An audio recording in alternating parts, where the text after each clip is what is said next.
Veníamos hablando entonces de cómo ha sido la evolución de lo que debería ser el propósito de la medida privativa de libertad o del encarcelamiento. Esta evolución en la sociedad ha tenido altos y bajos, es decir, adelantos y retrocesos. Hemos pasado del tiempo en que simplemente era la venganza del delito a tiempos más modernos en donde se entendió de que la función de la pena o del castigo no podía ser la simple venganza, la simple reacción ante la infracción de una normatividad, sino que tenía que tener una función más elevada, una función que tuviera un propósito social. Recordemos que hay un principio de derecho que el bien general prevalece sobre el individual, entonces no se puede solamente al castigar estar cometiendo una acción o una reacción sospechosamente parecida al delito que se intenta castigar. Es decir, si un tipo asesina a una persona y el castigo va a ser asesinarlo a él también, se empieza como a ser sospechosamente parecido el castigo a aquella infracción que esta persona o que la persona hizo. Entonces la sociedad ha ido evolucionando. Hemos pasado desde el tiempo en que a la gente la amarraban en un cepo para castigarla, para darle palo, a una época en donde ya se piensa, se filosofa, se reflexiona acerca de cuál debe ser la mejor reacción, la reacción más elevada y más útil socialmente hablando. Hemos visto las películas antiguas, esa manera tan grotesca como se reaccionaba ante el delito, que mocharle los dedos, que mochar la mano. Habían ciertos códigos que decían y unos códigos que parecían humanitarios, que decían no sacarle los dos ojos sino solamente uno, no cortar la lengua, cortar solo una oreja. Es decir, vemos lo grotesco y cómo la sociedad hoy en día estamos tan alejados de eso, alejados entre comillas, porque aunque oficialmente ya no hacemos ese tipo de comportamiento, de una manera indirecta sí todavía castigamos de forma casi como ignorante el delito. Desconocemos todavía, a pesar de que la sociedad ha evolucionado, hay pensadores que han escrito, hay filósofos, sociólogos, psicólogos, antropólogos que han descrito cómo funciona la sociedad, cómo ha evolucionado, cómo debería ser el mejor comportamiento. Han surgido doctrinas religiosas las cuales se han superado unas a otras, que van mejorando y que la sociedad a la medida que evoluciona acepta más unas doctrinas que otras porque van de acuerdo al estado evolutivo que ya hay mejor. Sin embargo, la sociedad si se descuida tiende a retroceder. A este respecto estábamos estudiando del libro Vigilar y Castigar la colonia de Mitre, el reformatorio que había en la pequeña colonia de Mitre en Francia, y de cómo ellos llegaron como a la culminación, según Michel Foucault, de cómo se debía de tratar este tipo de instituciones y que tenía diferentes partes entre ellas o diferentes maneras de abordar a los jóvenes. Una manera familiar que era paternal o de hermanos mayores. Obviamente uno deduce que entonces había comprensión, había estimación por este individuo que estaba en prisión, de enseñarle una tutoría familiar.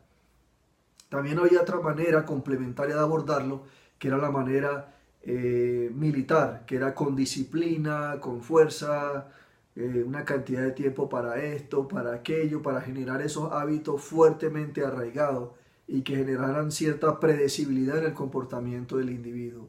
Otra manera era la técnica, se le enseñaba, por ejemplo, puede ser a través de la música. Pienso que todas estas maneras las podemos utilizar en las casas, en la vida cotidiana, en la sociedad.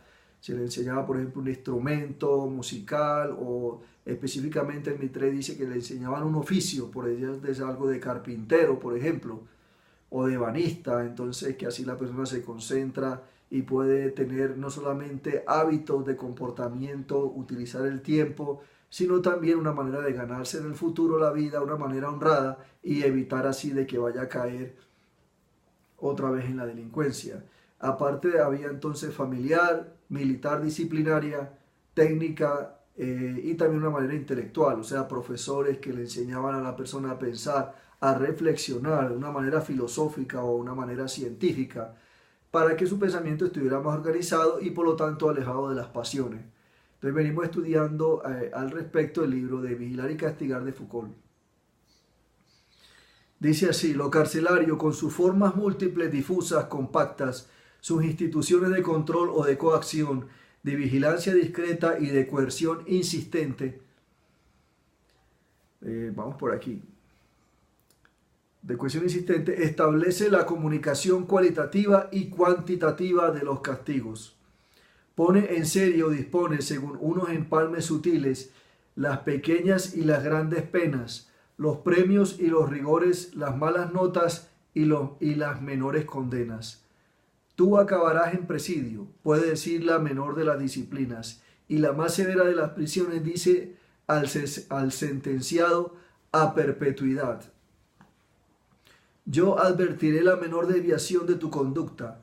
La generalidad de la función punitiva en el siglo XVIII busca en la técnica ideológica de las representaciones y de los signos, tiene ahora como soporte la extensión, la armazón material, compleja, dispersa, pero coherente de los distintos dispositivos carcelarios.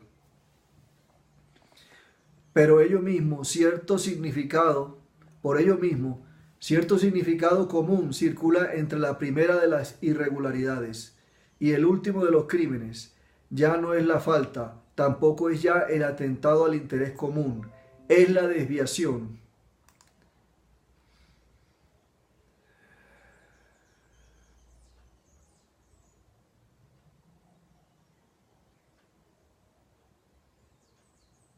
Y la anomalía. Esto es lo que obsesiona a la escuela, el tribunal, o al asilo o a la prisión. Generaliza del lado del sentido la función de lo carcelario. Generaliza del lado del sentido la función que lo carcelario generaliza del lado de la táctica.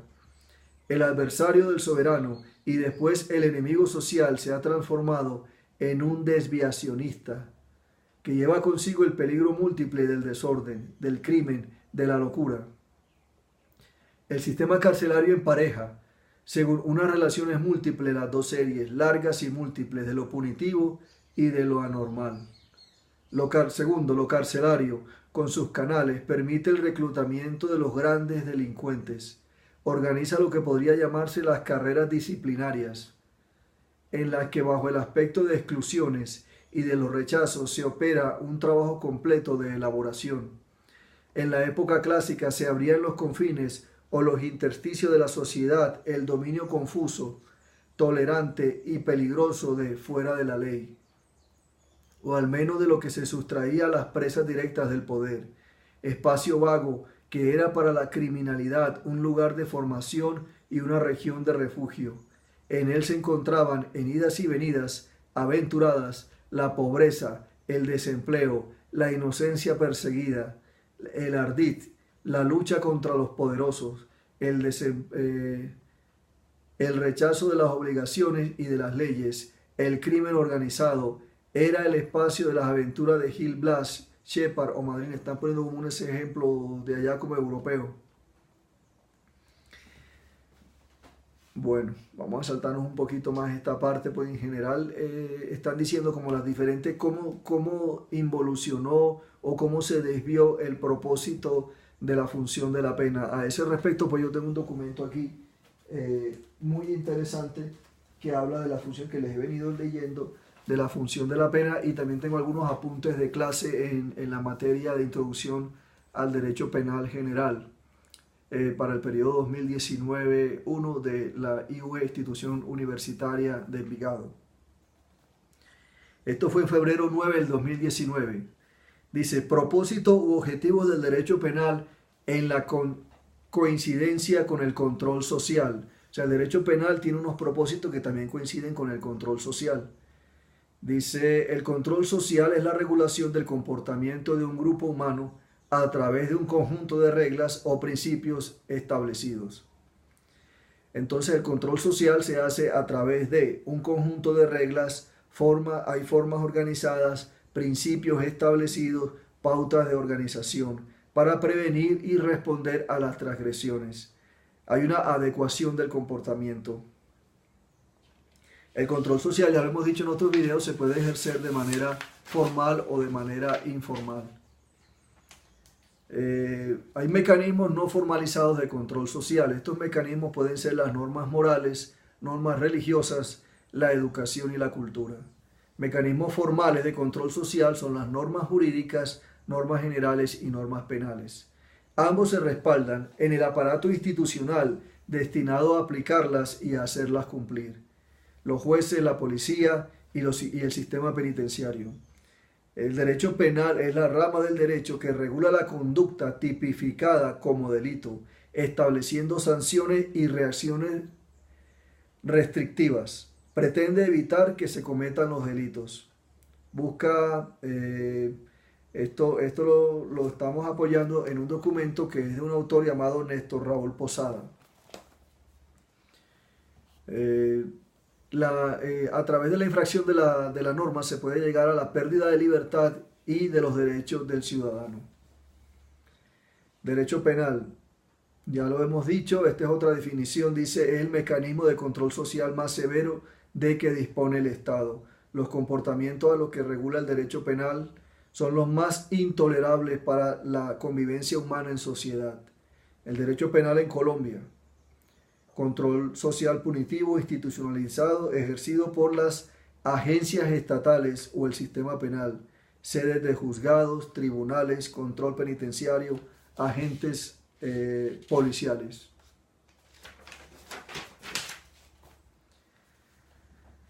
Dice: control social no institucionalizado o parainstitucional o subterráneo, al margen de la ley, se ejerce mediante grupos armados al margen de la ley, a través de conductas ilícitas.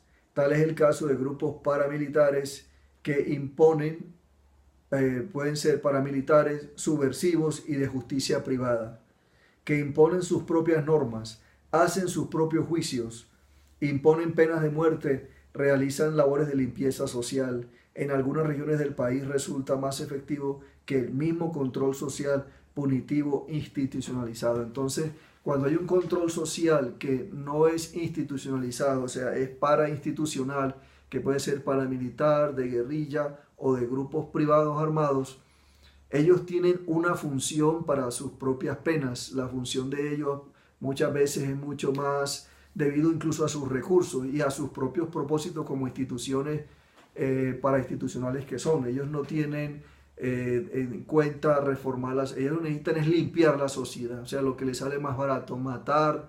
Por eso ellos no tienen, a diferencia de más control social que tienen normatividad y reacción, ellos no tienen procedimiento. O sea, para ellos procedimiento es: este no nos sirve, chao. Es como mochar de una vez la rama, son mucho más estrictos.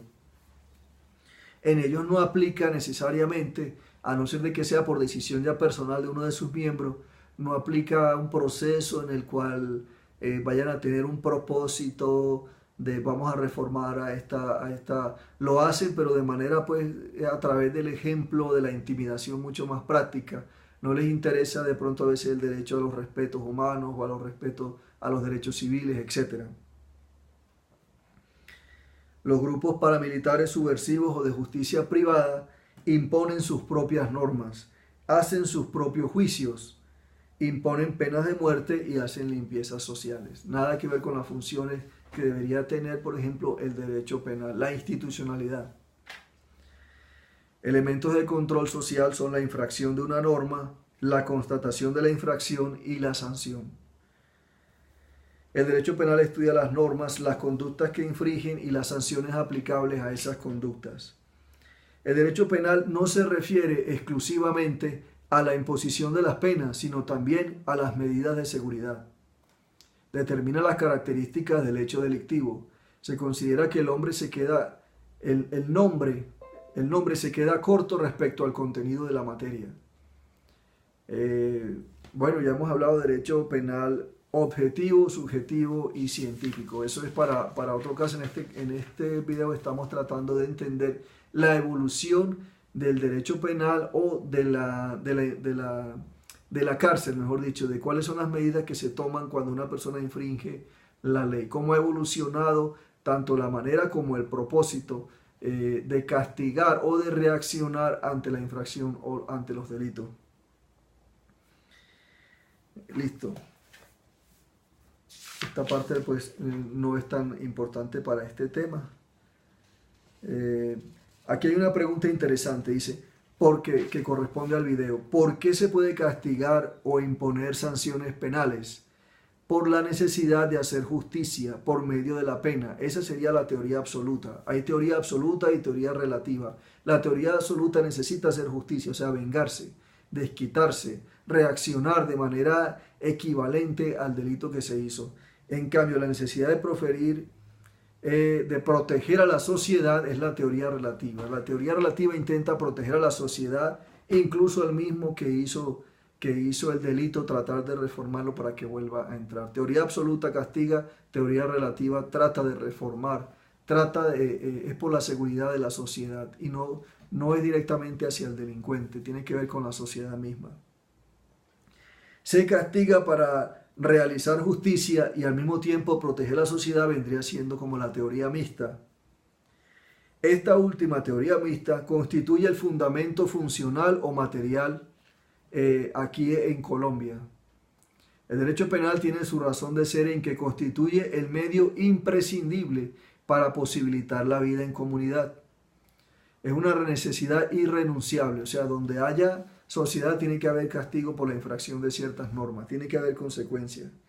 Las perspectivas abolicionistas pertenecen pues al mundo de las utopías, o sea, eso prácticamente es como un ensueño, una sociedad donde no haya castigo para la infracción de la norma. No existe hoy en día un modelo de sociedad que pueda prescindir del derecho penal para la prevención y represión del delito. Fundamento político de la potestad del Estado para castigar. En el Estado monárquico, que tenía un fundamento político, era el de que el rey era depositario de metajurídico divino, o sea, quiere decir como más allá de lo natural, el rey era depositario de la potestad de poder castigar, era una explicación divina, ese era antes, y de acuerdo a esa misma explicación divina estaban los propósitos y la manera, el procedimiento de cómo se castigaba. Cuando ya no hay un respaldo divino para castigar, sino que se utiliza la ética filosófica, el castigo también tiene que estar de acuerdo a esa ética. Se cambia la manera de castigar y se cambian los propósitos de cómo se castiga. En el Estado liberal clásico, o sea, el Estado de Derecho, la facultad de castigar se hace por contrato social, o sea, hay un convenio. Ya no hay un mandato divino de que el rey puede castigar, sino que el pueblo elige gobernantes y también elige la manera en que han de ser gobernados. Ese es el Estado liberal de Derecho. Se fijan límites claros a la intervención estatal que permitieron profundizar en los derechos humanos sobre una base democrática y participativa con una finalidad garantista del derecho penal. Y aquí llegamos pues a la parte más interesante, porque si es la sociedad la que tiene el mando, o sea, el gobierno, como lo dice por ejemplo, cuando el pueblo es el soberano, es el pueblo o la sociedad la que tiene que estar pendiente de cuál va a ser la manera de castigar y cuál es el propósito en que se debe castigar. Pero no elegido porque sea democráticamente el pueblo que diga castiguemos así o asado. O sea, tienen que estar apoyados en métodos, en procedimientos o en personajes que sean científicos y que aporten a la sociedad una explicación que sea suficientemente convincente de cuál es la mejor manera en que se debe reaccionar ante el delito.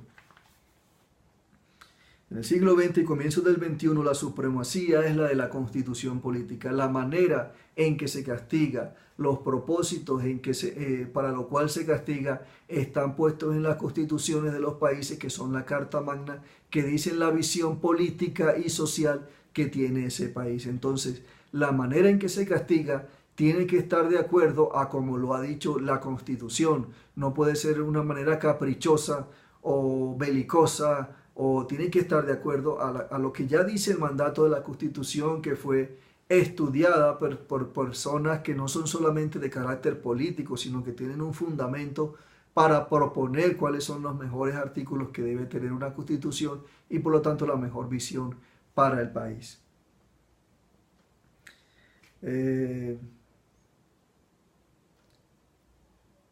Por ejemplo, el artículo 1 de la Constitución Política de Colombia dice, entre otras partes más adelante, dice que el Estado está organizado en forma de república unitaria, democrática, participativa, pluralista, o sea, que tiene tolerancia hacia las diferencias, fundado en el respeto de la dignidad humana. O sea que todo procedimiento tiene que tomar en cuenta la dignidad humana.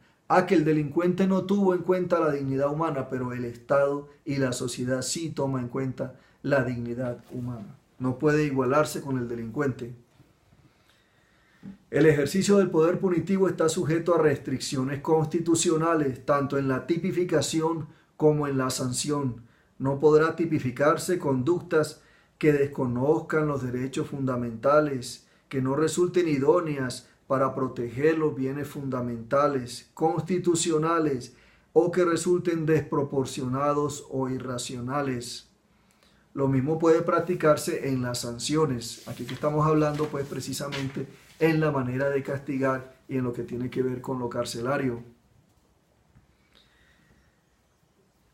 Ahora, las penas, ¿sí? La manera en que se castiga, el procedimiento penal, es necesario para el mantenimiento del orden social, que una determinada conducta esté tipificada por el legislador, o sea, que no sea intuitiva ni particular de quien quiera hacer justicia, como una conducta que esté tipificada como delictiva y que su realización esté amenazada con una pena determinada, proporcional en intensidad.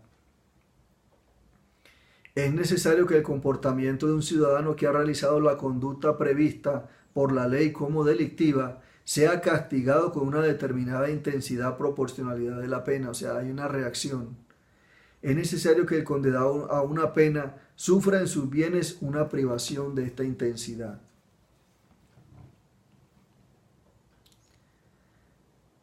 Dice proporcionalidad, necesidad, razonabilidad, prohibición de la retroactividad en la ley desfavorable, etc.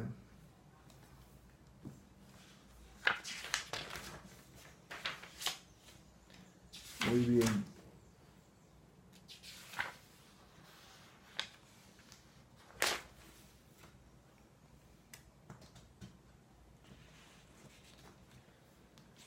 Bien, entonces venimos entendiendo lo que es la evolución de la pena en el mundo. Estábamos hablando de la colonia de Mitre y de cómo habían alcanzado ya como un lugar óptimo o como un estado o un sistema óptimo donde no había una sola manera, sino que se había que abordarlo desde diferentes perspectivas. Vimos la familiar, la militar, la técnica, la intelectual y digamos la académica. La suma de todos ellos forma no solamente al delincuente, sino que forma también al ciudadano en general. Si todos nos, de manera previa, aportáramos o nos dirigiéramos la vida de las personas que intentamos formar y la nuestra propia con cada uno de parte de esos elementos, sería una formación mucho más íntegra, una formación mucho más enriquecida, mucho más completa. Muy bien. Esta parte pues ya no corresponde a este video. Estoy buscando aquello en los apuntes de la carrera, en los apuntes de clase, lo que coincida más con la evolución de la manera de castigar. La función de la pena. Aquí llegamos a lo que nos interesa. Vamos para un siguiente video.